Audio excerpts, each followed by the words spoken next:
the first thing the world noticed was not power. It was silence. In a universe loud with ego, cameras, sirens, and manufactured heroism, something ancient stepped into existence without announcement. No explosion, no dimensional tear, no spectacle worthy of headlines. Just a sudden pause like the world had inhaled and forgotten how to exhale. A small figure stood in the rain-soaked alley behind a vautoned nightclub, green skin, robes worn thin by centuries, eyes older than this planet's oldest lie. He did not look dangerous. That, in this world, made him terrifying. This was a universe that understood violence. It sold it, streamed it, monetized it. Here, power screamed for attention, demanded worship, and justified cruelty with branding and slogans. Heroes didn't protect people. They managed perception. They enforced narratives. And now something had arrived that did not seek control. He felt the imbalance immediately. The force here was wounded, twisted, not absent but strangled by fear and pride. Lives pushed and pulled not by destiny but by corporations and blood-soaked contracts. Children raised to believe strength meant dominance. Leaders mistaking order for justice. The small figure closed his eyes. "Loud this suffering is," he whispered, "but unseen it believes itself." Across the city, men who had never feared gods felt unease coil in their stomachs. Subs paused mid-flight. Systems flickered. Cameras glitched when they tried to frame him. This was not a savior's arrival. It was a mirror. And mirrors are dangerous in worlds built on lies. If you walk away now, nothing will chase you. That is the lie most worlds tell to keep themselves comfortable. But if you stay, you will watch something fragile unfold. Not a battle for dominance, not a clash of titans, but a quiet, grinding confrontation between wisdom and corruption, between restraint and indulgence, between a being who learned long ago that power must be held lightly, and a world that has never held it responsibly. This is not a story that rewards impatience. The loudest moments are not the most important ones here. Pay attention to the pauses, to the looks characters give when they realize their rules no longer apply, to the fear that comes not from violence but from being seen too clearly. Remain present, and you will witness heroes confronted not by someone stronger, but by someone who refuses to play their game. You will feel institutions tighten their grip, not because they are threatened physically, but because their justifications begin to rot. This story does not ask you to cheer. It asks you to watch. Because once wisdom enters a world addicted to power, something always breaks. And it is never the thing you expect. The rain had already washed the alley clean once before he arrived, but it continued anyway, as if the city did not trust stillness. Water slid down brick walls layered with old posters and newer lies. Neon bled into puddles. Somewhere nearby, music thumped behind reinforced doors, a bass line engineered to drown out conscience. The small figure stood unmoving beneath a flickering security light, rain dotting his robes without soaking through.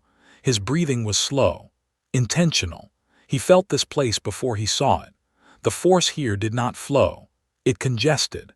It pooled in dark corners and leaked through cracks in people who had forgotten they were leaking. Pain lingered long after its causes had left. "Manufactured this suffering is," he murmured, "chosen much of it." A scream cut through the rain. Not loud, not cinematic, just the sharp, broken sound of someone realizing too late that help was not coming. Yoda turned his head toward it. Down the alley, a man lay pressed against a dumpster, blood streaking from his temple, hands raised in useless negotiation. Above him stood a soup with a Vought logo stitched proudly onto his jacket, glowing eyes flaring not with rage but boredom. This was not a fight. It was maintenance, a reminder. "You people never learn," the soup said casually, boot resting on the man's chest. "You don't get to say no." Yoda felt the ripple. Fear spiked. Shame followed. The force recoiled, twisted into something sharp and defensive. This world had taught its victims that resistance was a performance, not a choice. The old master stepped forward. Not quickly, not dramatically, just one small step, boots splashing softly. The soup didn't notice at first. His attention was fixed on dominance, on the comfort that came from knowing no one would interrupt him. That comfort evaporated a heartbeat later, replaced by irritation. "Hey," the soup snapped, glancing over. "This is a private." His words stalled, because nothing about the small green figure made sense. No fear, no awe, no pleading. Just eyes that looked at him the way one looked at a storm long after learning it could not be argued with. Yoda tilted his head. "Leave," he said. The soup laughed, reflexively. That laugh wobbled at the edges, unsure of itself. "That's funny," he said. "You lost or something." The man on the ground stared, confused, hope flickering and immediately punished by habit. Yoda did not move closer. He did not raise a hand. The force pressed outward, not violently, but insistently, like a truth that refused to be ignored. The soup felt it as pressure behind the eyes, as a sudden memory of every line he had crossed to be standing here. His smile twitched. What is this?" he muttered. "Enough," Yoda said quietly. "Enough you have taken." The soup snarled and reached out. His arm stopped midair. Not frozen, not restrained, simply undecided. Muscles tensed, waiting for instruction that did not arrive. Panic surged where certainty had lived moments before. "What did you do?" the soup demanded, voice cracking. Yoda's ears lowered slightly. "Nothing," he replied. "That is the problem." The soup ripped his arm free with a shout and stumbled back, heart pounding. His eyes flared brighter, rage rushing in to fill the vacuum. Power answered emotion easily here, too easily. Yoda felt the temptation. End this quickly, a gentle push, a sleep that would last long enough for the man on the ground to escape. He resisted, because teaching through force in this world would only feed the lie it already worshipped. "Go," Yoda said again. Rain fell, music thumped. Somewhere a camera adjusted its focus. The soup hesitated, then spat on the ground. "You're dead," he said, backing away. "You hear me, Vought will." "Go," Yoda repeated, voice no louder, no softer. The soup turned and fled, boots splashing into the night, bravado collapsing into breathless fear. He did not look back. Silence returned to the alley, heavier than before. The man on the ground stared up at Yoda, chest heaving. I thought he was going to kill me," he whispered. "Believe that, they wanted you to," Yoda said gently. He extended a small hand. The man hesitated, then took it. Strength surprised him, not overwhelming but sure, grounded. He stood shakily. "Who are you?" the man asked. Yoda studied him, bruised, exhausted, still apologizing with his posture for surviving. "A teacher," Yoda said after a moment. "Lost, perhaps." Sirens wailed in the distance, not for the soup, for something else, something more convenient. The man flinched. "I should go," he said quickly. "They don't like witnesses." Yoda nodded. "Live you should." The man ran, disappearing into the rain. Yoda remained. High above the city, a monitoring screen flickered. A technician frowned, tapping keys that refused to cooperate. "That's weird," he muttered. "The feed just dropped." In a tower of glass and steel, a woman paused mid-sentence during a meeting, the taste of unease settling behind her teeth without explanation. Somewhere else, a hero mid-flight slowed, heart racing, unable to say why. Yoda felt the attention gathering. "Seen I am," he murmured. "Good." He turned and walked out of the alley, rain sliding off him as the city rearranged itself around his presence. Not violently, subtly. People shifted aside without realizing why. Conversations stalled, then resumed on safer topics. This world was loud with lies. and it had just noticed something quiet enough to be dangerous. From a shadowed rooftop, unseen eyes watched him go. And far deeper than cameras or contracts, something older than Prophet stirred, curious not about his power, but about his restraint. The question had been asked. The answer would not be painless. The city did not react all at once. That would have been easier to understand. Instead, it reacted the way a body does to a sickness it doesn't yet recognize: small compensations, unconscious adjustments, instincts firing before thought. Doors opened a little slower. Voices lowered without agreement. A few people crossed streets they'd walked straight down their entire lives. No one could have explained why. Yoda felt each change as a tightening in the force, 1,000 tiny ripples colliding with one another. This world's energy was not wild.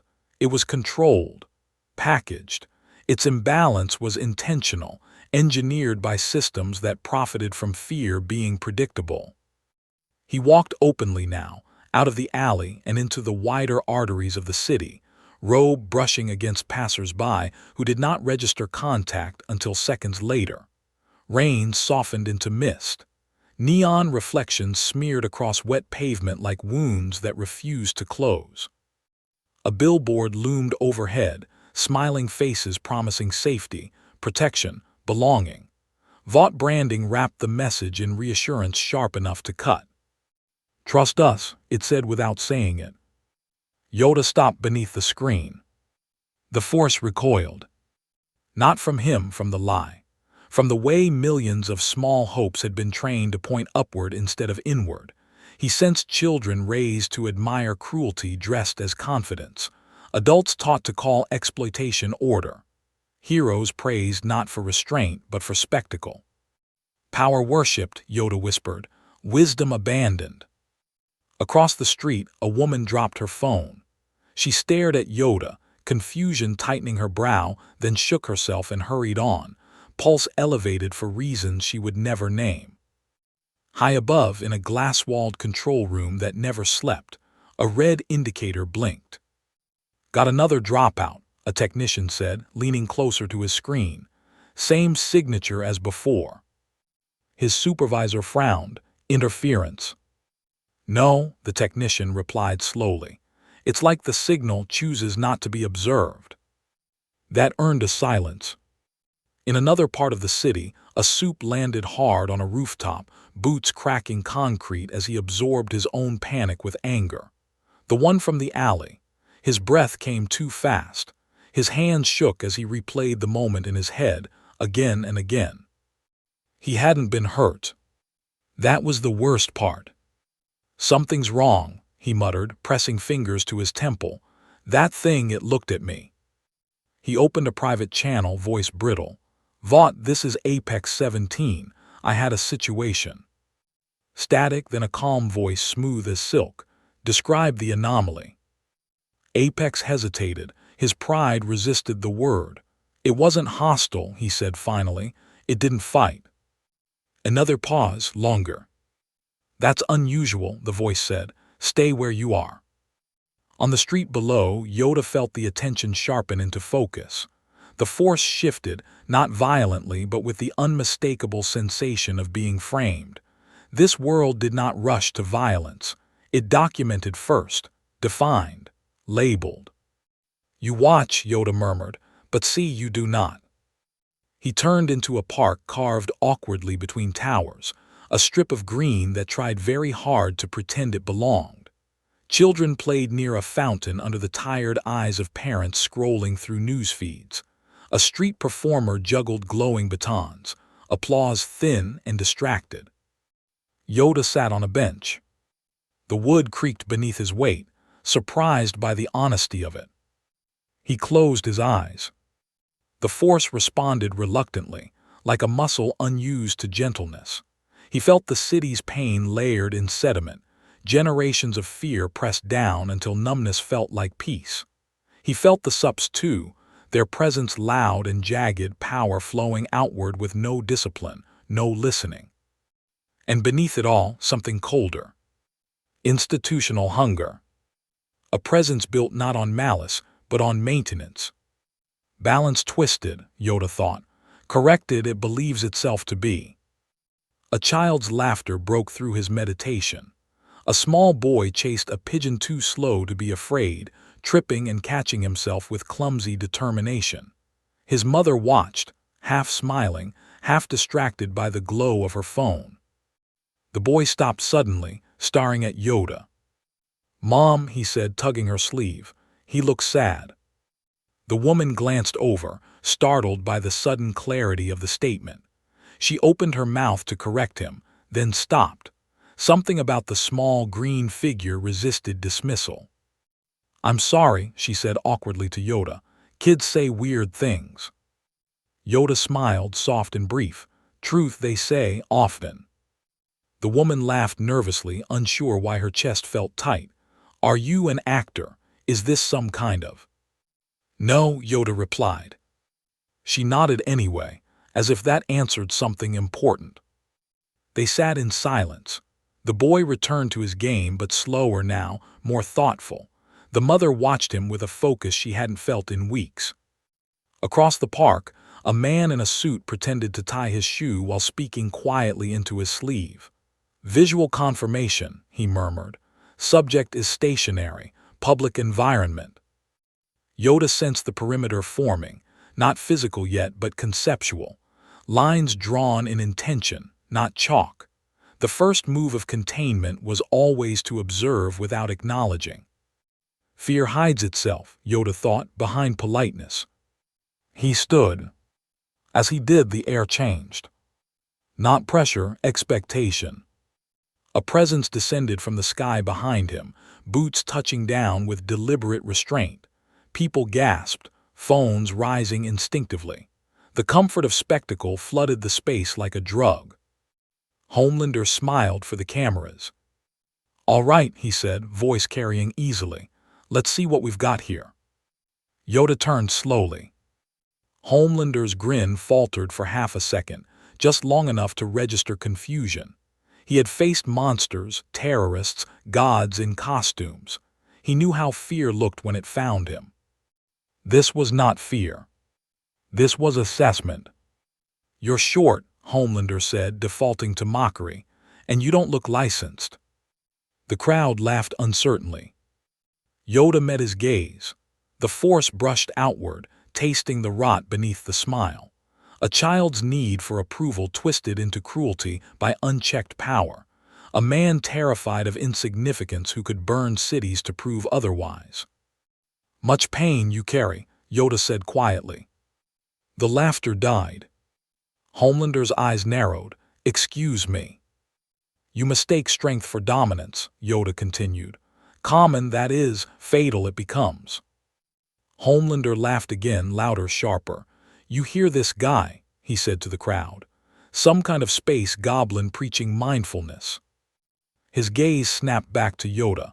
"Here, how this works. You do something weird, I make it stop. Simple." Yoda did not move.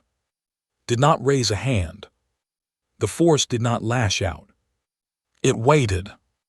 Homelander felt it then, a subtle drag on his thoughts, like trying to remember a word that refused to surface.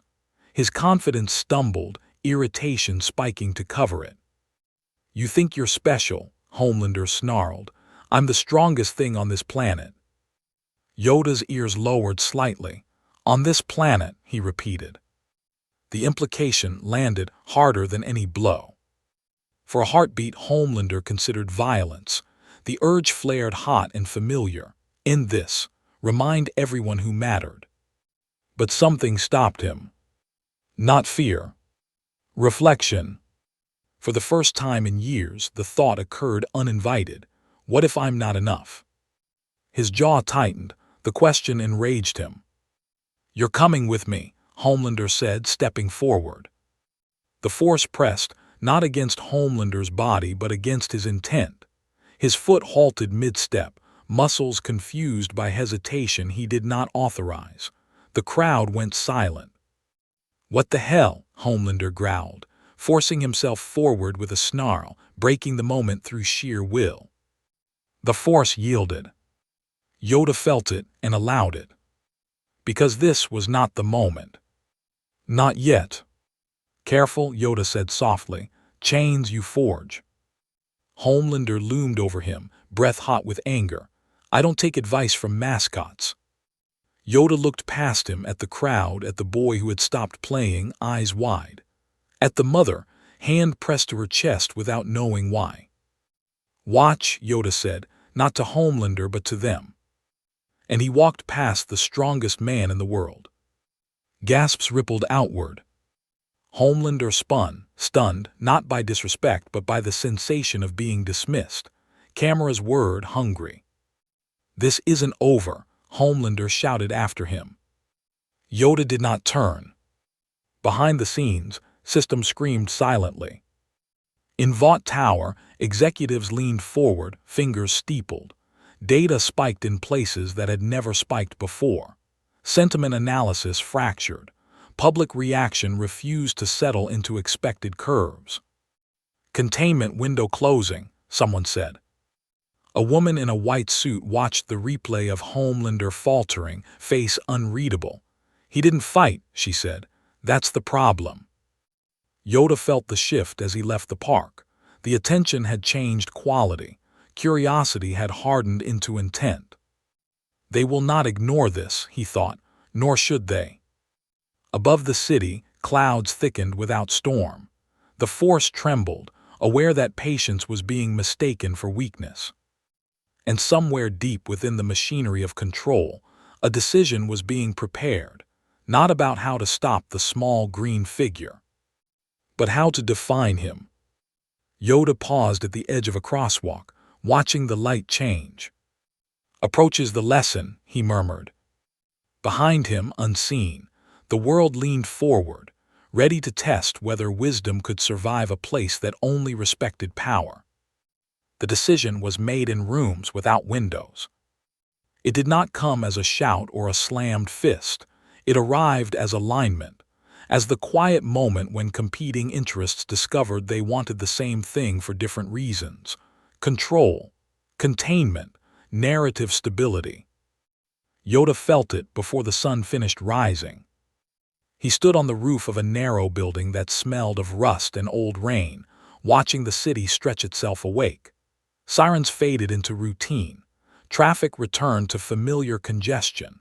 News screens in apartment windows looped the same footage from the park, carefully edited now, angles softened, audio trimmed to remove hesitation. Homelander's voice was crisp, confident in control. Yoda was barely audible. Exactly as intended. Shape the story, Yoda murmured, then shape the truth. Below, people moved with purpose again, but something in them lagged. A hesitation that no headline could erase. A memory of something not fitting where it was placed. He sensed the force responding strangely to the city's morning rhythm. Less resistance now, less friction. As if the world itself were being encouraged to forget the discomfort of yesterday. Forgetting was always cheaper than understanding. A door creaked open behind him.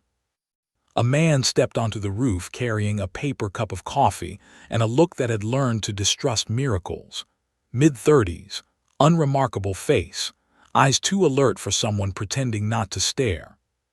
"You're hard to find," the man said carefully. Yoda did not turn. "Unlost I am."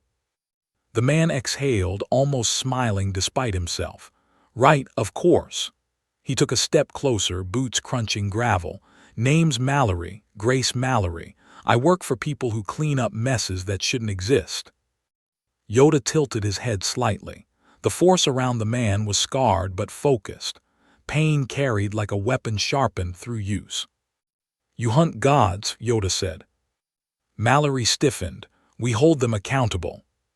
"Same goal," Yoda replied. "Different path." Mallory studied the small green figure silhouetted against the skyline. "You really rattled them yesterday." "Truth rattles," Yoda said, "when long ignored." Mallory sipped her coffee, grimacing at the taste. "They're calling you a foreign asset, psychological destabilizer, unregistered biological anomaly." Yoda turned at last, eyes calm. And you? Mallory hesitated. I think you scare the right people. Silence settled between them, heavy but not hostile. They'll come for you, Mallory said finally. Not loud, not yet. They'll try to wrap you in procedures, studies, interviews. If that fails, they'll escalate. Yoda felt the truth of it resonate through the Force. Invite they will, cage they hope. Mallory nodded, something like that. She glanced toward the edge of the roof, checking sightlines out of habit. I can get you somewhere safer, off-grid. No, Yoda said gently. Mallory frowned. You didn't even let me finish. This world, Yoda continued, runs from discomfort. Hide me you would. Delay perhaps, but lesson lost. Mallory snorted softly. You don't know this place. Yoda met her gaze. I know fear when it builds systems. Before Mallory could respond, her phone vibrated sharply. She checked it, jaw tightening. They're moving faster than I thought, she muttered. Press conference in 30 minutes. They're framing yesterday as a misunderstanding. Homelander's going to offer cooperation.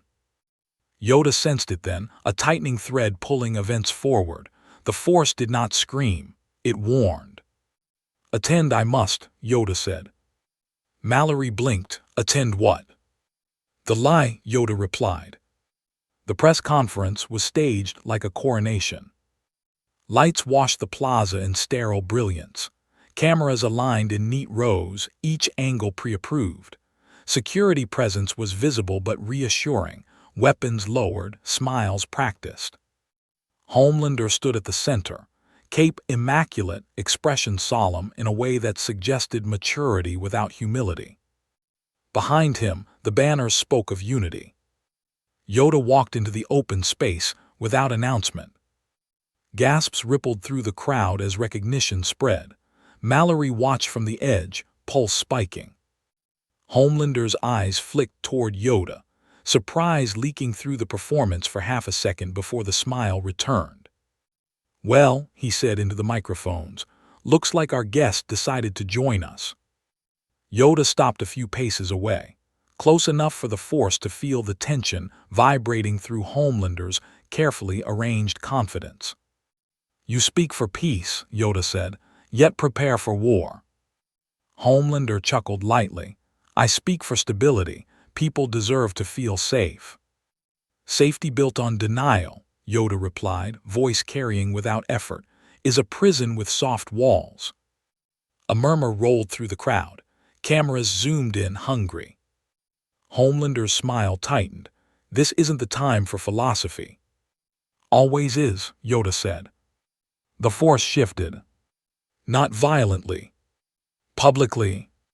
For the first time, people felt it, not as power but as clarity.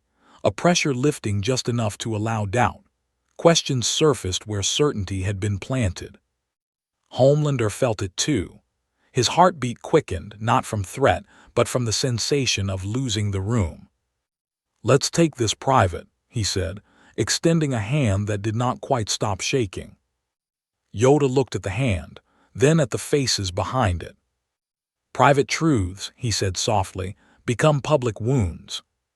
For a moment, no one spoke. Then a voice called out from the crowd, unplanned, unapproved. Why did you hesitate yesterday? Homelander's head snapped toward the sound. The question hung in the air like a fracture. Yoda felt the Force surge, not outward but inward, as if the city itself were holding its breath. Homelander laughed too loud. I didn't hesitate, I was showing restraint. Yoda's gaze never left him.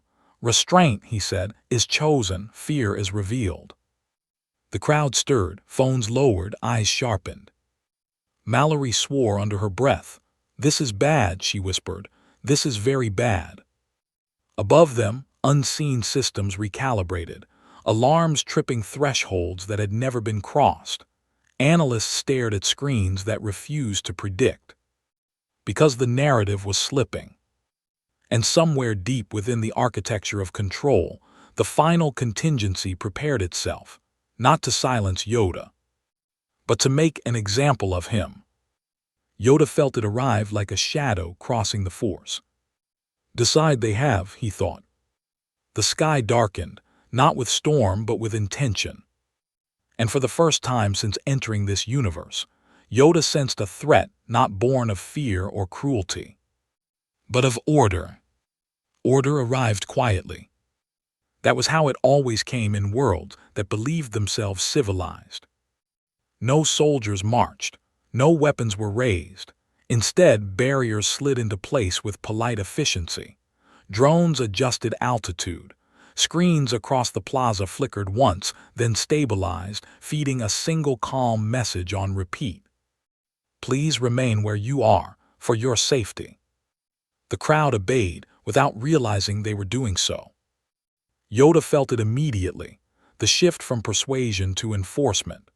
The force around him tightened, not violently, but decisively, like a hand closing around a thread and pulling just enough to test resistance. Homelander did not move. He didn't need to. This was no longer his performance. You see, Homelander said softly, almost regretful, this is what happens when things get complicated. Yoda turned his gaze outward beyond the stage, beyond the banners. He felt the machinery now, not just metal and code, but intention layered over intention. A system designed not to crush dissent but to absorb it, to smooth it, to redefine it until it could be filed away. Complication, Yoda said, is where growth begins.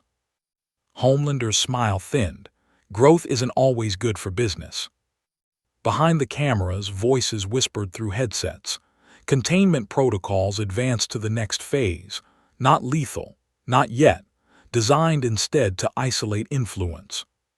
Mallory felt the hairs on her arms rise as she watched energy fields shimmer faintly at the edges of the plaza. Invisible walls, tuned not to stop bodies, but attention. They're boxing the moment, she muttered, cutting him off from the crowd. Yoda felt it too.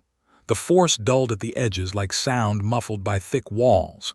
He could still reach, still feel, but the pathways narrowed, intentional, careful.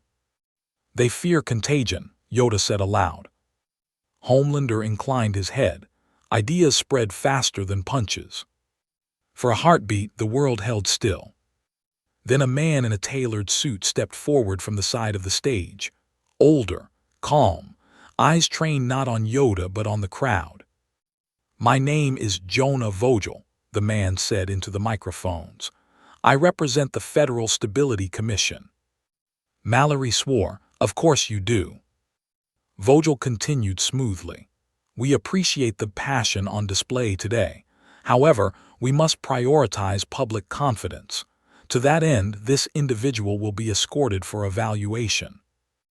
Yoda looked at him, sensing no malice, only certainty. Evaluation, Yoda repeated. By whom? Experts, Vogel replied. Professionals, people who understand risk. The force rippled faintly at that word. Risk, Yoda said, is born when choice is removed. Vogel's smile didn't falter. Choice is a luxury during crises. The first containment unit moved. Not toward Yoda. Around him. A ring of soft light rose from the ground, humming at a frequency that made teeth ache and thoughts slow. Not pain, compliance. Homelander watched carefully now, jaw tight. This was the moment that mattered. If Yoda resisted, even gently, the narrative would crystallize. Threat. Hostile, necessary force. Yoda felt the pressure settle on his mind like fog. Ah, he thought, this is their weapon. Not strength. Clarity suppression. Memories tugged at him, of Jedi temples falling not to armies but to laws, to fear dressed as reason, to councils that voted their own extinction. Old story, he whispered. The crowd shifted uneasily. People blinked, struggling to focus. Some felt relief as the tension drained. Others felt loss and couldn't name why. Mallory stepped forward, breaking protocol. You don't have jurisdiction. Vogel raised a hand gently. Ms. Mallory, please. Homelander finally spoke again.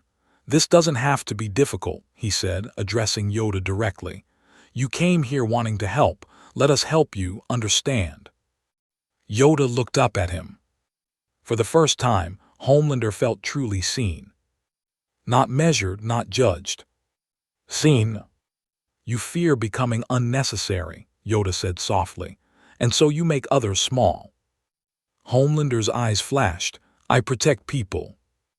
"No," Yoda replied, "you protect certainty." The containment field tightened another degree. Inside it, Yoda felt his connection stretch thin, not severed, but constrained, like reaching through water thickening into ice. This was dangerous. Not because it could kill him. Because it could make him quiet. The Force whispered a warning. Not of pain. Of erasure. Yoda closed his eyes. And sat down. The effect was immediate. The field stuttered, algorithms scrambling to interpret noncompliance that wasn't resistance.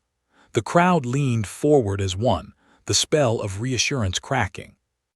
"What's he doing?" someone whispered. "Is that part of it?" Vogel frowned. "Increased stabilization." The hum deepened, screens flickered, words lagged half a second behind sound. Homelander felt it then, a wrongness spreading through the plaza, not chaos. "Joyce." Yoda opened his eyes and spoke, not loudly but clearly. "Take me," he said. "If must, you will." Vogel relaxed slightly. "Thank you for your cooperation." "But listen," Yoda continued, gaze sweeping the crowd. "When you cage questions, answers rot." The crowd murmured. A woman covered her mouth. A man shook his head, confused by the sudden urge to disagree with something he couldn't articulate. Mallory felt the Force surge, not outward but through her. A pressure behind her eyes like waking from a long sleep. "No," she said quietly, "he's not done." Vogel gestured. The containment ring began to descend, solidifying into transport form. Homelander stepped back satisfied. The moment was closing, order restored. Then the Force changed. Not explosively. Precisely. Yoda did not push against the field. He let it pass through him. And in doing so, he reached outward, not with power but with presence. Every mind in the plaza felt it. Not a command. An invitation. A question placed gently where certainty had lived. What if this isn't safety? The effect was subtle and devastating. A guard hesitated, finger hovering above a control. A technician frowned at her screen, unsure why the numbers felt wrong. A journalist lowered his camera, suddenly aware of the weight of his framing. Homelander's breath caught. "What did you do?" he snapped. Yoda smiled faintly. "Nothing." The containment field faltered. "Just enough." Mallory moved. She didn't plan it, didn't think. She stepped forward, planting herself between Yoda and the approaching units. "No," she said louder now. "This isn't evaluation, it's silencing." Vogel's voice hardened. "Step aside." The crowd watched. And for the first time since the park, no one told them how to feel. Homelander felt control slipping, not from his hands, but from the idea that he owned the outcome. This was dangerous. Not because Yoda might fight, but because he might win without doing so. Somewhere far above, beyond cameras and clouds, something ancient shifted its attention. Not alarmed. Interested. The ledger of consequence opened. And this time, the universe was not watching to see who would strike, but who would choose to stand. Yoda felt the weight settle fully now. Begin, he thought. Because once a system revealed its fear, it could never unlearn it. The first thing that broke was the script. Not the containment field, not the perimeter, not the authority of the men in suits or the quiet menace of drones hovering with obedient patience. It was the story everyone had been told about how moments like this were supposed to end. Yoda did not resist. Mallory did not move. Homelander did not intervene. And because no one fulfilled the role assigned to them, the machinery hesitated. That hesitation spread.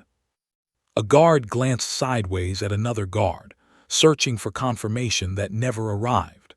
A producer in a nearby control van lifted her headset, confused by the silence on the line.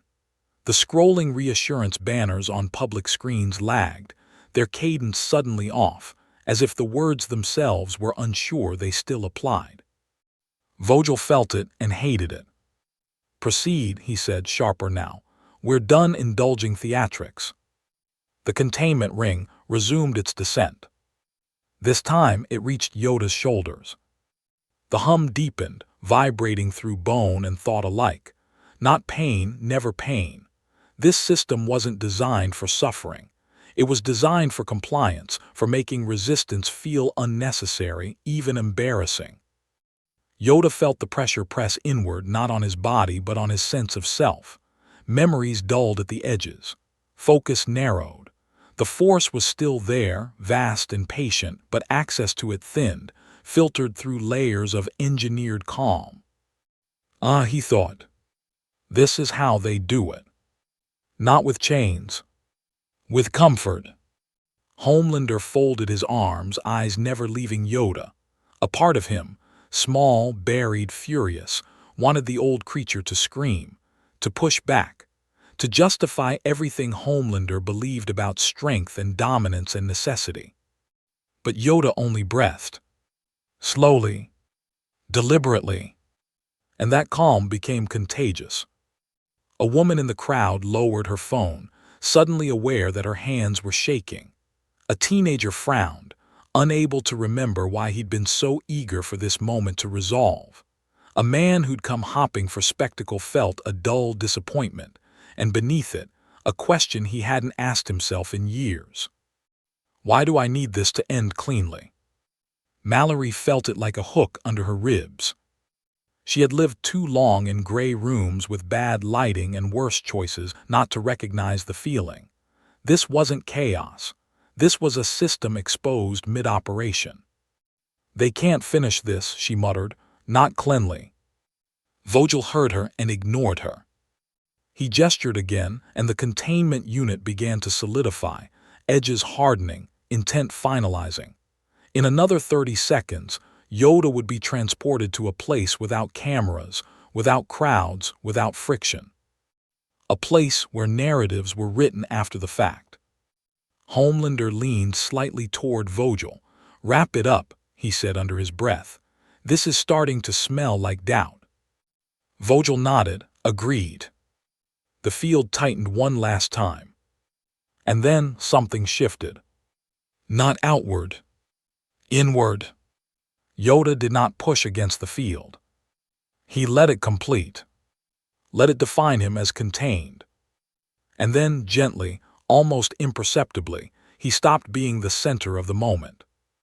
The force flowed not from him, but around him. Through the crowd.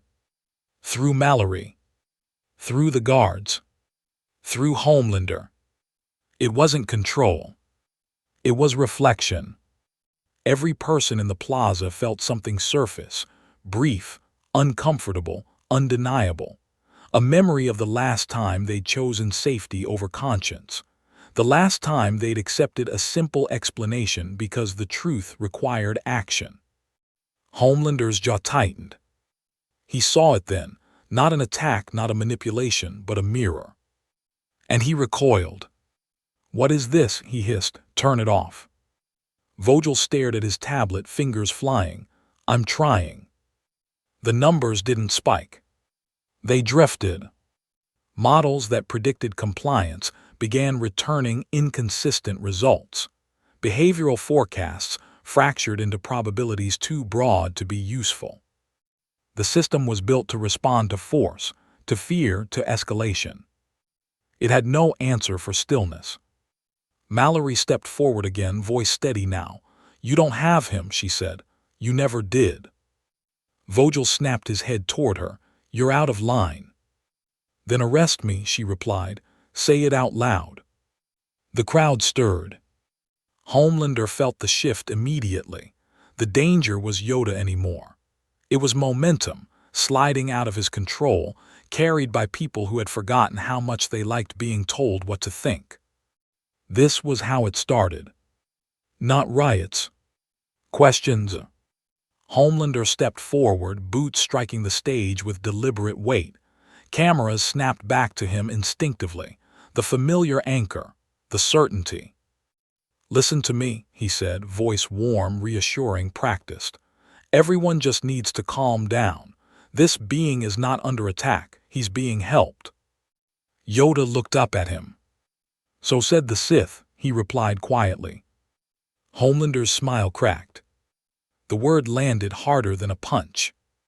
Not because anyone else understood it, but because Homelander felt the truth beneath it.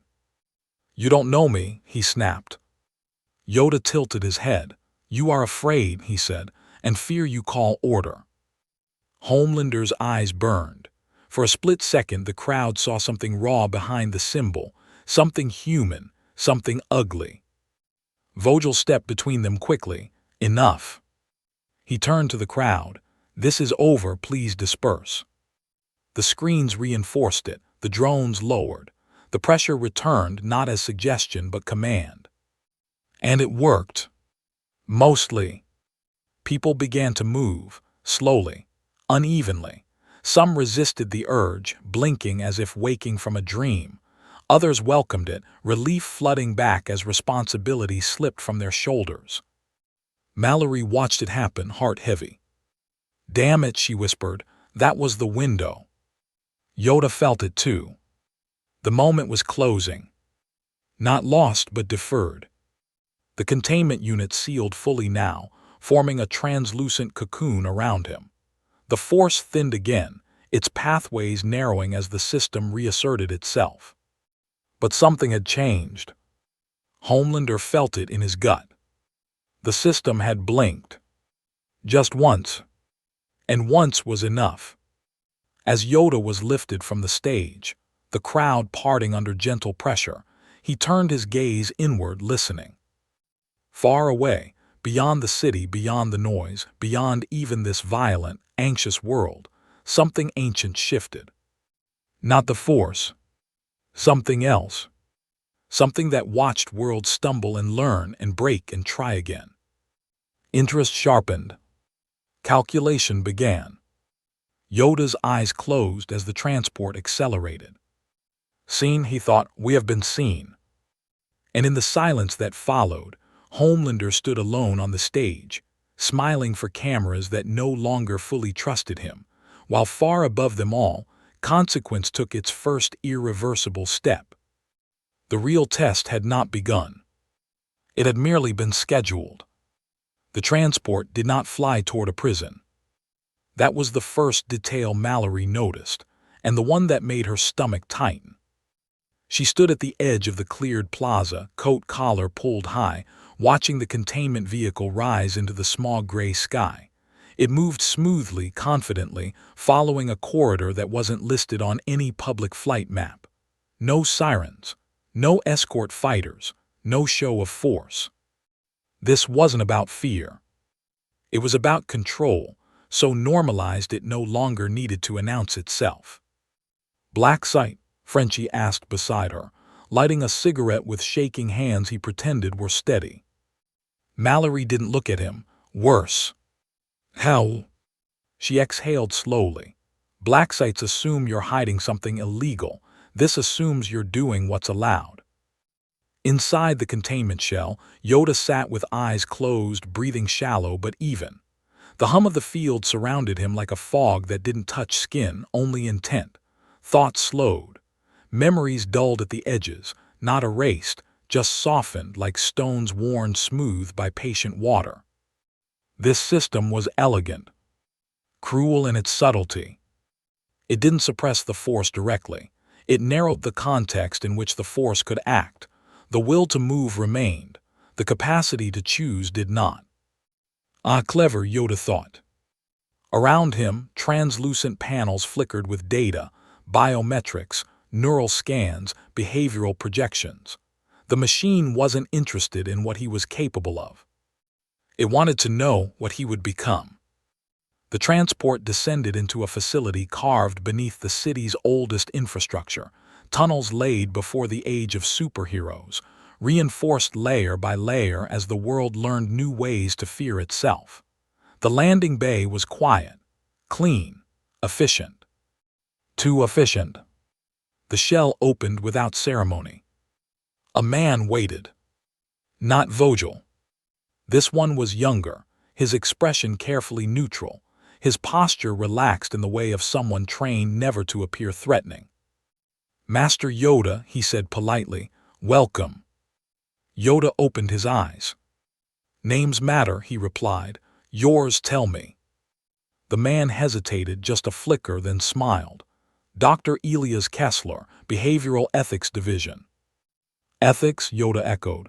"Used carefully here, I sense." Kessler gestured toward a corridor lined with soft light and sound-dampening walls. "We'd like to talk." Yoda rose slowly, the field adjusting around him, allowing movement but guiding direction. "Talk, yes," he said. "Listen, less certain." They walked. As they moved deeper into the facility, Yoda felt the force shift, not weaker but crowded. Like a room filled with people pretending not to listen. Layers of intention pressed in, not hostile but directive. This place had been designed to shape outcomes long before they happened. "You're not imprisoned," Kessler said conversationally. "You're housed." "A difference without distinction," Yoda replied. Kessler chuckled softly. "Most people say that."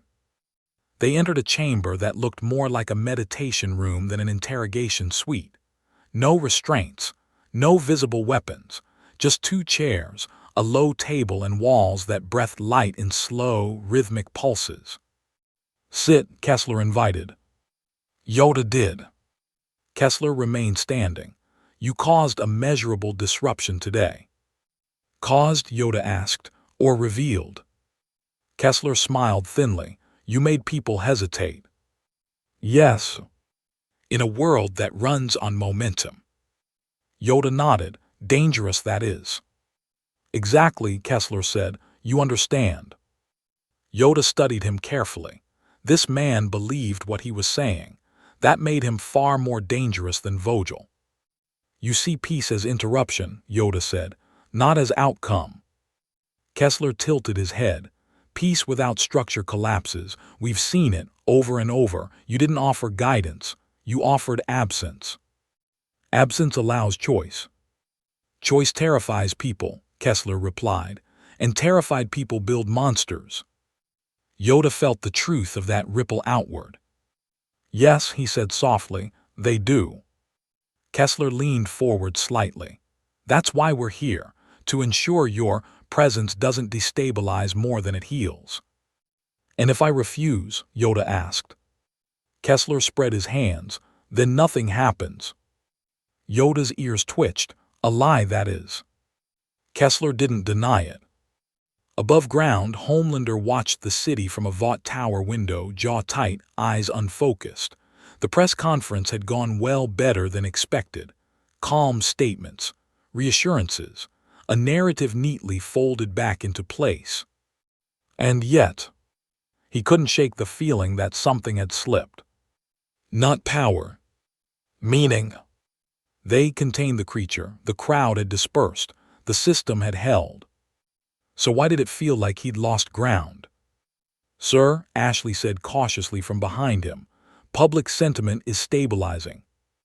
Homelander didn't turn. "Stabilizing how?" "Conflicted," she admitted, "but trending compliant." He scoffed. "Compliance isn't loyalty." Ashley swallowed. "Do you want us to?" "No," Homelander snapped. He rubbed his temples. "Not yet." He remembered the way the little green thing had looked at him. Not afraid. Not impressed.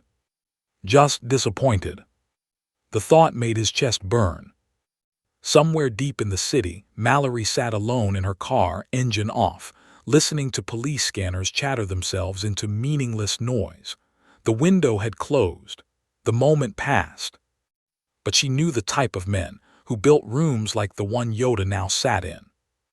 They didn't rush. They waited. Inside the facility, Kessler activated a panel. The walls shifted subtly, light patterns changing rhythm. "This is a cognitive acclimation environment," he explained. "It helps visitors adjust to our world, density." Yoda felt it immediately. The force didn't vanish. It slowed. Each thought took more effort to complete. Each intention encountered gentle resistance, not enough to stop it, just enough to tire it. Fatigue without pain. Suppression disguised as care. "You will stay here for a while," Kessler continued. "No interviews, no public appearances, just conversation, reflection." "And while I reflect," Yoda said, "the world forgets." "Exactly," Kessler said softly, "and forgetting is mercy." Yoda closed his eyes. He reached, not outward, but inward, toward the quiet center that had endured wars, empires, betrayals, and hope reborn in the unlikeliest places. The force responded. Thin, strained, but present. "Mercy without truth," Yoda said, "becomes convenience." Kessler sighed. "You speak like someone who's seen civilizations collapse." "Yes," Yoda replied, "and watched them rebuild, never by forgetting." Kessler stood, straightening his jacket. "We'll continue this tomorrow." He paused at the door. "For what it's worth, I think you're sincere." Yoda opened one eye. Sincerity saves nothing. The door sealed. The lights dimmed. Silence settled. Not peaceful. Expectant. Yoda sat alone, breathing slowly, feeling the weight of the world pressing inward. The presence he had sensed before returned, not closer, not louder. More focused. It wasn't observing him anymore. It was observing the system around him. Judging trajectory. Far above, beyond even the reach of this world's paranoia, the balance shifted again, not toward light or dark, but toward consequence. And Yoda understood. This was no longer about him. This world had chosen comfort over confrontation, containment over growth, and something older than fear was taking notes. In the darkness of the chamber, Yoda whispered a single truth into the force, not as warning, not as threat. As acknowledgement. "Decided you have," he murmured. "Now live with it you must." The lights pulsed once.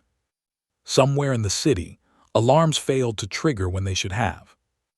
And in the quiet that followed, the universe leaned closer, preparing to answer a question no one here had realized they asked. The first consequence arrived without a face. No explosion, no riot, no headline loud enough to command attention. Just a pause where something should have happened. In a mid-level Vought logistics office 3 miles from the black site, a junior analyst stared at her screen as a predictive model stalled. Not crashed, not errored. It simply waited. The algorithm that normally spat out probabilities, escalation curves, compliance metrics, crowd response forecasts, refused to resolve. She refreshed. Nothing. She called her supervisor. He frowned, leaned in, and felt a flicker of unease he couldn't explain. Run it again. Still nothing. Within an hour, similar reports surfaced across departments that never spoke to each other. Military forecasting, media sentiment analysis, financial volatility models. Systems designed to anticipate reaction found themselves blind in one specific category. Moments involving restraint. Moments where someone chose not to act. The world's machinery had been built to measure force, not refusal. And now refusal was spreading. Mallory noticed it from the outside first. She sat in a dim bar nursing a drink she hadn't touched, listening to 2 off-duty cops argue half-heartedly about a case that should have made them angry. It didn't. Their voices rose, then fell, then drifted into silence. "That's new," one of them muttered. "What is?" the other asked. The first shrugged. I don't know, just lost the taste for it. Mallory felt a chill crawl up her spine. This wasn't peace. It was desynchronization. Across the city, small things failed to align. A planned raid dissolved when no one wanted to be the first through the door. A corporate board meeting ended early because no one could agree what they were optimizing for anymore. A suit backed down from a public confrontation, not out of fear, but because the payoff felt hollow. Vaught's internal metrics dipped. Not dramatically, dangerously subtly. Homelander felt it like static behind his eyes. He hovered above the city, pretending to patrol, listening to the sounds below with senses sharp enough to cut steel. Everything was there, heartbeats, traffic, sirens, but the tone was wrong, like a song played in the correct key with the wrong intention. They weren't looking up as much. That was the part he couldn't tolerate. He landed hard on a rooftop, concrete fracturing beneath his boots, despite the restraint he told himself he was using. The crack echoed louder than he expected. "Get it together," he muttered. Inside the black site, Yoda opened his eyes at the same moment. The facility was quieter than before. Not less active, less certain. He felt it through the force like a loosening knot. Not freedom, not yet, but drift. The careful alignment of intent that had pressed against him earlier now wavered, its edges blurring. The system was compensating. Poorly. Footsteps approached, different cadence this time. The door opened. Kessler entered again, but his posture had changed. Less composed, his movements precise in the way of someone suppressing urgency. "You're influencing behavior patterns beyond projected parameters," he said without preamble. Yoda tilted his head. "Still sitting, I am." Kessler ignored the remark. "You're not acting, not communicating, not broadcasting anything. And yet," he hesitated, "decision latency is increasing." "People thinking longer," Yoda said gently. "Yes," Kessler snapped, then he caught himself, "which is inefficient." Yoda smiled faintly. "So is conscience." Kessler looked away. "This wasn't part of the model," he admitted quietly. "You were supposed to be isolated." Yoda folded his hands. "Isolation does not stop ripples, it sharpens them." Kessler stared at him, something like doubt cracking through the professional veneer. "You didn't plan this." "No," Yoda said, "I accepted it." Silence stretched. Finally, Kessler spoke again, lower. "The board is nervous." Yoda's ears twitched. Boards often are. "They're asking whether containment is enough," Kessler continued. "Whether you should be redirected." "Removed?" Yoda asked. "Recontextualized," Kessler corrected. Yoda closed his eyes again. Recontextualization. The word hummed with danger. That was when the presence returned, not distant now, not merely observing. It pressed closer to the edges of reality, not to Yoda, but to the choice structure surrounding him. The universe wasn't watching the prisoner. It was watching the jailer. Outside, Homelander snapped. It wasn't dramatic, no lasers, no screaming. Just a moment where a cameraman flinched too slowly. Homelander grabbed him by the collar and lifted him off the ground, eyes burning. "Say it," he growled. "Say what?" the man stammered. "That you're afraid," Homelander hissed. "That you need me." The cameraman's fear was real, but thin, conflicted, not reverent. I don't know," he said honestly. Homelander dropped him. The man hit the ground and scrambled away, shaken but alive. Homelander stood there breathing hard, surrounded by people who didn't quite know how to feel anymore.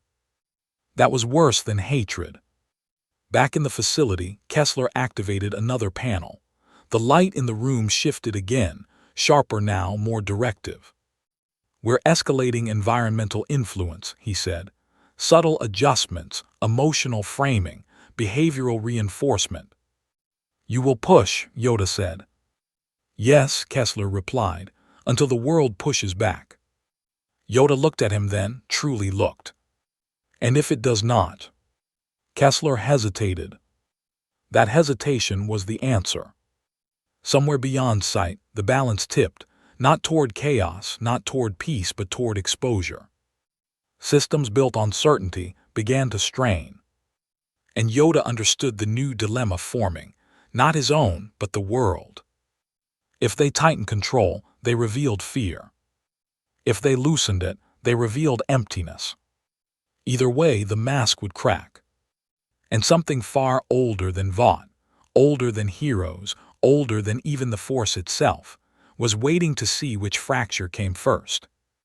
Yoda settled back into stillness. Not surrender. Preparation.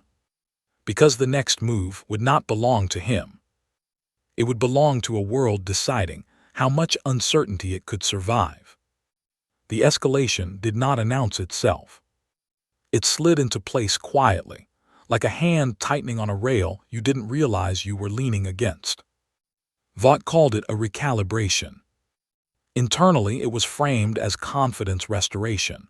Messaging teams were instructed to emphasize decisiveness, action, authority, stories where hesitation was rebranded as weakness, where restraint became irresponsibility. The world didn't need more thinking, the narrative insisted. It needed direction. The irony was cruel. Because the more Vought pushed certainty, the more obvious its absence became. Mallory saw it in the streets first. Not riots, not protests, smaller fractures, people arguing past each other with words that sounded memorized, fear wearing borrowed language. When she passed a group watching a live broadcast of Homelander saving a staged incident, no one cheered. They nodded, dutifully. Like employees at a mandatory meeting. That's not loyalty, Mallory muttered. That's compliance. Inside the black site, the changes were physical now. The air felt tighter, not colder, directed. Subtle frequencies layered into the hum of the facility, designed to agitate just enough to provoke response. Emotional pressure masquerading as urgency. Yoda felt it immediately. Not as discomfort. As intention. They are trying to make the world loud again, he murmured. Kessler stood near the observation glass, jaw clenched. People respond to clarity. No, Yoda replied. They respond to certainty. These are not the same. Kessler didn't turn. You're destabilizing operational coherence. By being still, Yoda asked softly. Yes, Kessler snapped, then stopped, exhaled, by reminding people they can choose. That word again. Choose. Vought's greatest vulnerability. The alarms rang an hour later. Not security, media. Homelander had gone off script. It wasn't violent, that was the problem. He stood before a live audience, cameras trained tight on his face, and hesitated. Just long enough.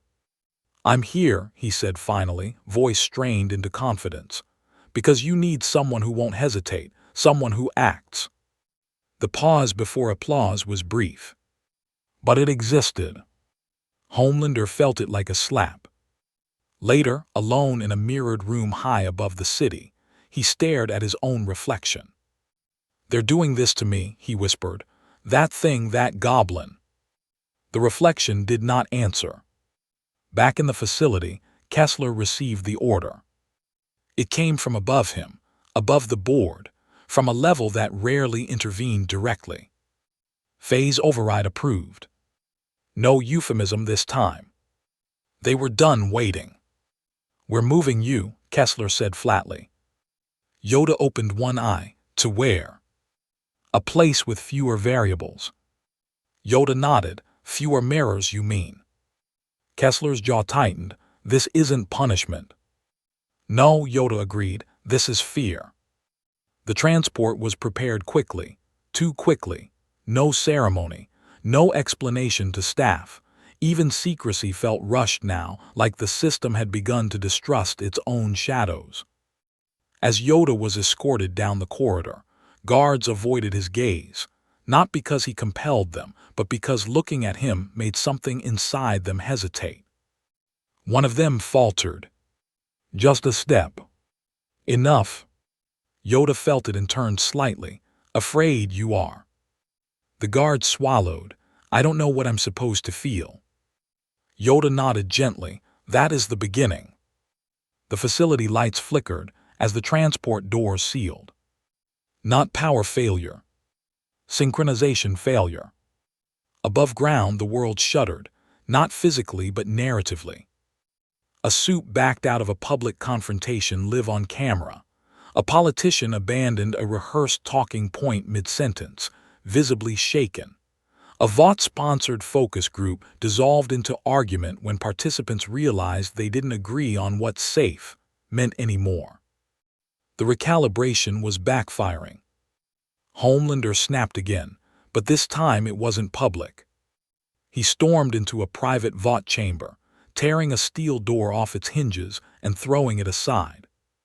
Where is it? He roared. No one answered fast enough.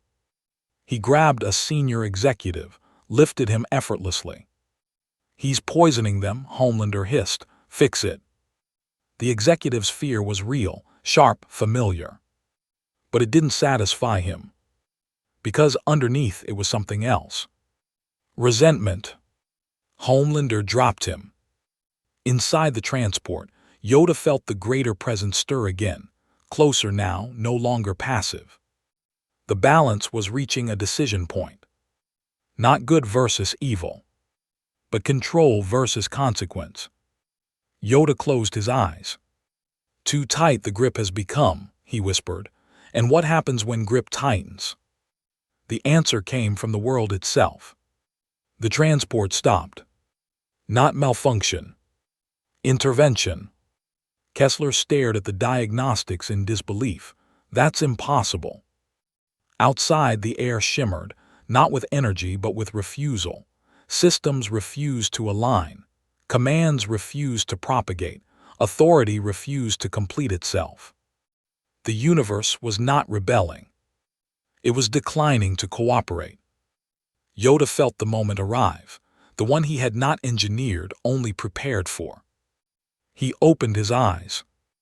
This, he said calmly, is what happens when you demand certainty from a world that has learned doubt. Kessler looked at him, something breaking in his expression. What are you? Yoda did not answer immediately. Then softly, a reminder. Outside, the first irreversible consequence locked into place. Not collapse. Exposure. The world had seen restraint, and now it could not unsee it. And Vought, for the first time, realized it was no longer in control of the narrative it depended on to survive. The presence receded, not satisfied, not disappointed, but finished observing. The next phase would belong to the fallout. And fallout, Yoda knew, always came after the stillness. The fallout did not arrive like a storm. Storms announce themselves. They gather. They darken the sky until even the unprepared know something is coming. This was quieter than that. It arrived as absence. The morning after the transport stalled, the world woke to a subtle malfunction in expectation. News cycles stumbled. Headlines contradicted themselves. Stories about Vought's heroes aired without their usual rhythm of triumph and reassurance. Words like incident, review, and temporary adjustment appeared more often than victory. People noticed, not because they were told to, but because they felt it. In a Brooklyn apartment, a woman turned off her television halfway through a segment about restored confidence and sat in silence, unsure why the words made her tired. In a diner in Queens, a group of construction workers argued about Homelander, then stopped mid-sentence when no one could remember what side they were on. In a classroom uptown, a teenage boy asked his teacher why heroes never seemed to doubt themselves on camera. The teacher didn't answer. She couldn't. That was the first true fracture. Inside Vought Tower, the board convened behind sealed glass, faces tight, voices low. Not arguing yet, listening to reports that refused to align. Public trust hadn't collapsed. It had thinned. Which was worse? Containment failed, one executive said quietly. No, another replied. Containment worked, exposure didn't. They turned to Kessler on the screen, his image grainy, the feed unstable. He looked older now, less certain. The transport never moved, he said. Every system was functional, every command executed, but the outcome refused to resolve. Silence followed. That's not possible, someone muttered. Kessler met their gaze. It is now. Far below the city, in a place that had never existed on any official map, Yoda sat once more in stillness. The transport hadn't been rerouted. It had been released. Not freed in the dramatic sense. No alarms, no guards fleeing, just a moment where procedures ran out of authority and stopped pretending otherwise. Yoda had not moved. The world had moved around him. He felt the aftershocks through the Force, not as chaos, but as consequence rippling outward. A long-delayed exhale, the strain of constant performance easing just enough to reveal the fatigue underneath. This is the danger, he murmured. Not that control breaks, that it is remembered as optional. Mallory felt it too. She stood outside a nondescript building, rain seeping into her coat, staring at a door she hadn't planned to knock on until that morning. Inside were people who had spent their lives dismantling lies for a living. For the first time, she wasn't sure whose lie she was chasing. She knocked anyway. Inside, the room smelled like stale coffee and old resentment. Butcher looked up from a table littered with printouts and burner phones, one eyebrow rising. Well, he said, if it isn't the ghost of bad ideas. Mallory didn't smile. Something's wrong. Butcher snorted. You just noticed. No, she said, something's different. That gave him pause. Outside, Homelander hovered above the city again, higher than usual, arms crossed tight against his chest. He could hear everything, sirens, arguments, heartbeats, but something fundamental had slipped out of tune. They were talking about him differently. Not with fear, with assessment. He landed hard on a vault rooftop, cracking concrete, and stormed inside. Assistants scattered. Doors opened before he touched them. In a private chamber lined with screens, he stared at a live feed of public commentary. Analysts spoke cautiously now, words chosen carefully, no praise without caveat. They don't get to do this, Homelander whispered. He clenched his fists. For the first time in years, nothing answered that impulse. No surge of certainty, no rush of righteous inevitability. Just noise. Inside the black site, Kessler returned alone. The guards let him pass without comment. Yoda sensed him before the door opened. You came back, Yoda said. Kessler stepped inside and closed the door behind him. His shoulders sagged, the weight of a man who had run out of models. They want results, he said quietly. They want the world to snap back into place. And does it? Yoda asked. Kessler shook his head. It's slower now, people hesitate, not enough to stop obeying, enough to notice they're obeying. Yoda smiled sadly. Once noticed, unnoticed it cannot be. Kessler leaned against the wall, eyes hollow. You didn't overthrow anything. No, Yoda agreed. I waited. The room hummed with systems still trying to justify themselves. Above them, something vast completed its accounting. Not judgment. Assessment. This universe had been measured not by its heroes, but by how it responded when certainty failed. And it had flinched. But not broken. That was the dangerous part. Because now came the temptation to correct. Back in Vought Tower, the board made its decision. Not public. Not loud. Final. If control can't be restored through narrative, one voice said, it must be restored through necessity. Eyes turned. We don't remove the anomaly, another added. We remove the space it creates. Plans shifted. Funding reallocated. Emergency provisions drafted that didn't reference Yoda by name, but referenced outcomes he had made visible. Choice, delay, restraint, all reclassified as risks. Mallory read the first leaked document an hour later and felt her stomach drop. "This isn't about him," she said to Butcher. Butcher scanned the page, lips curling. "Never was." Outside, protests didn't erupt. What formed instead were discussions. Messy, directionless, frightening in their lack of leadership. People argued about responsibility, about whether heroes had ever been guarantees or just distractions. The louder the discussions grew, the quieter Homelander became.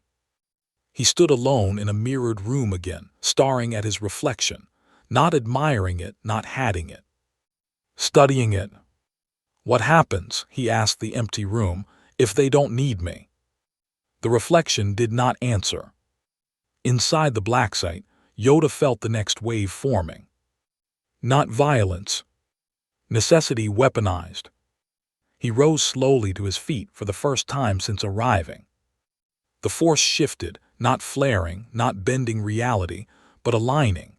The kind of alignment that came before a choice that could not be undone. "Arriving the end has," Yoda whispered, "not of the story of waiting." Because the world, having glimpsed restraint, was about to decide whether it could live with it, or whether it would burn it out of existence. And whatever choice it made, it would not be able to blame the heroes, or the monster, or the small, quiet figure who had done nothing more than sit still. It would have to blame itself. The presence lingered patient. This was the final test. Not of power, but of responsibility. The decision did not come from the streets. That was the final illusion to fall. It came from rooms without windows, from voices that never learned how to doubt because doubt had never been allowed near them. Rooms where responsibility was treated like a resource to be allocated, not a burden to be carried. Vought did not declare war on restraint. They made it impractical. The new protocols rolled out quietly. No press conferences, no emergency alerts, just policy language folded into existing frameworks, faster response mandates, reduced deliberation windows, automated escalation thresholds that removed hesitation before a human mind could catch up to it. Choice was not outlawed. It was outpaced. Mallory read the second leak at 2 in the morning, hands shaking as the implications clicked into place. "They're not trying to stop him," she said aloud to an empty room. "They're trying to make him irrelevant." Butcher understood immediately when she brought it to him. "Clever bastards," he muttered. "If everyone's forced to move faster, no one's got time to sit still anymore." Exactly. Restraint could not survive in a system engineered for immediacy. Across the city, the effects were immediate and subtle. Emergency responses triggered earlier. Conflicts escalated sooner, not catastrophically efficiently. The world began moving again, smoother, louder, more decisive. People felt safer. That was the trap. Homelander felt the shift too, and for the first time in days, something like relief crept into his chest. The cameras loved him again. The applause returned, sharper, less conflicted. He smiled for them, wider than necessary, letting the familiar rhythm carry him. "They remembered," he whispered. But something in the smile didn't settle. Inside the black site, the hum changed. Yoda felt it instantly. The force tightened, not violently, but hurriedly. Decisions snapping into place before they could be questioned. Outcomes collapsing faster than wisdom could follow. "They have chosen speed," Yoda said softly. Kessler stood near the door, pale. "It's working." "For now," Yoda replied. Kessler didn't argue. He couldn't. He had seen the data. Response times down. Approval metrics up. the world reasserting itself in the only way it knew how. But something's wrong, Kessler said quietly. Yoda looked at him. Yes. They're moving too fast, Kessler continued. Mistakes are being absorbed. Yoda nodded, deferred cost. The most dangerous kind. Outside, the consequences stacked invisibly. A wrong call here. A silenced hesitation there.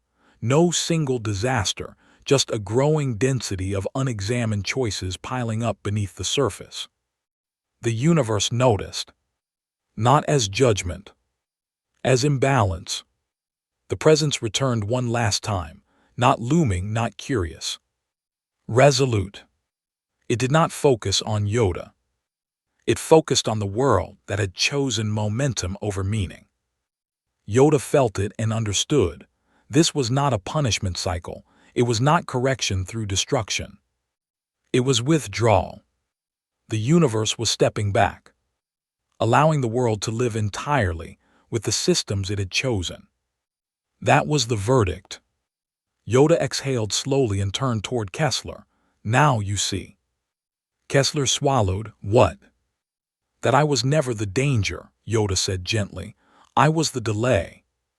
And now, Kessler asked. Yoda closed his eyes. Now there is no one left to slow you. The black site systems flickered, not failing but releasing. Locks disengaged.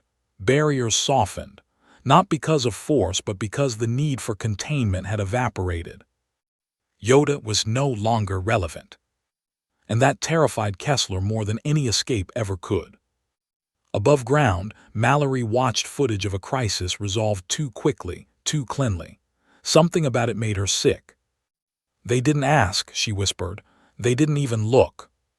Butcher stared at the screen, jaw tight. That's what happens when people stop waiting. In the sky, Homelander hovered higher than ever, bathed in approval, basking in certainty restored. And yet, somewhere deep beneath the noise, a fracture widened. Not loud enough to notice. Not yet. Inside the black site, Yoda walked calmly toward an exit no one guarded anymore. The force around him was quiet now. Not empty. Withdrawn. As he stepped into the night air, he did not look back. This world had chosen. And it would learn, not through prophecy, not through catastrophe, but through accumulation. Every rushed decision. Every silenced doubt. Every moment where restraint might have mattered, but speed won. Yoda paused once, gazing at the city skyline glittering with confidence. Learn you will, he whispered, but not from me. And then he was gone. Not vanished. Released. The world did not notice his departure. That was the final consequence. Weeks later, things still worked. Heroes still saved people, systems still functioned, the machine still moved. Until one day, somewhere small and unimportant, a choice made too quickly could not be undone. And there was no one left to remind them how to pause. That was the legacy. Not wisdom. Not peace. But the knowledge, arriving far too late, that certainty had always been borrowed time. And the bill had only just begun to come due.